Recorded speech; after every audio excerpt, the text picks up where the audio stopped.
가까운 관계일수록 더 필요한 존중. 부부는 이기는 관계가 아니라 맞춰가는 관계였다. 살다 보면 부부가 대화하는 모습을 보며 이상한 피로감을 느끼게 되는 순간이 있습니다. 처음에는 별것 아닌 이야기였습니다. 설거지를 누가 했는지, 쓰레기를 누가 버렸는지, 퇴근이 왜 늦었는지, 전화 한 통을 왜 못 받았는지. 아주 사소한 일에서 시작된 대화였습니다. 그런데 어느 순간부터 대화의 주제가 바뀌기 시작합니다. 누가 더 힘든지, 누가 더 많이 참고 있는지, 누가 더 희생하고 있는지, 그리고 결국은 누가 이기고 누가 지는지를 따지게 됩니다. 그 모습을 보며 문득 이런 생각이 들었습니다. 부부는 정말 이겨야 하는 관계일까? 나는 한동안 사랑만 있으면 좋은 부부가 될 수 있다고 생각했습니다.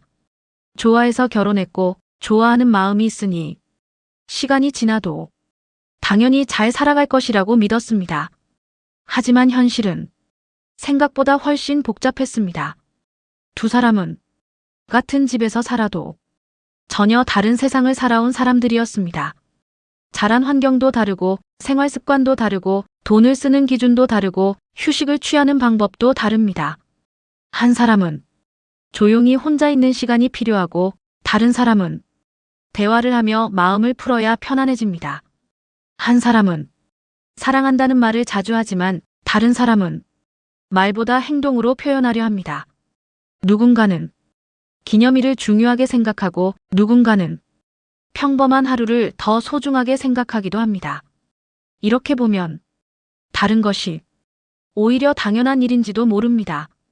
그런데 관계가 힘들어지는 순간은 다름 때문이 아니라 내 방식이 정답이라고 믿기 시작할 때였습니다. 왜 그것도 이해를 못하지? 왜 저렇게 행동하지? 왜 내 마음을 몰라줄까? 이런 생각이 쌓일수록 상대를 이해하려는 마음은 줄어들고 상대를 바꾸려는 마음은 커져갑니다.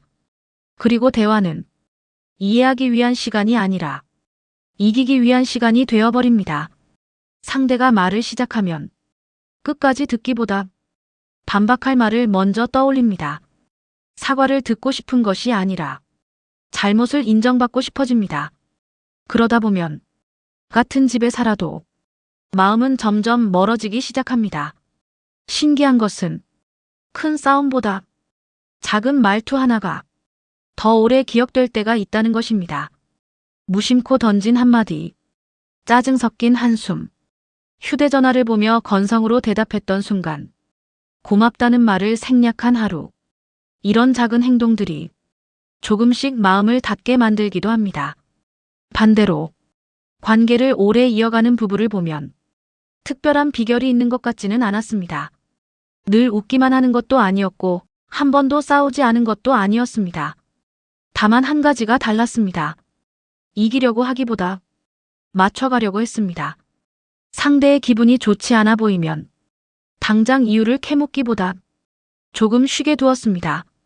실수했을 때는 비난보다 괜찮다는 말을 먼저 건넸습니다. 사소한 일에도 고마워, 수고했어, 오늘 힘들었지? 이런 말을 아끼지 않았습니다. 그 짧은 말 한마디가 생각보다 큰 위로가 되기도 합니다. 우리는 종종 존중을 거창한 행동이라고 생각합니다. 하지만 부부 사이의 존중은 아주 작은 곳에서 시작되는 것 같습니다.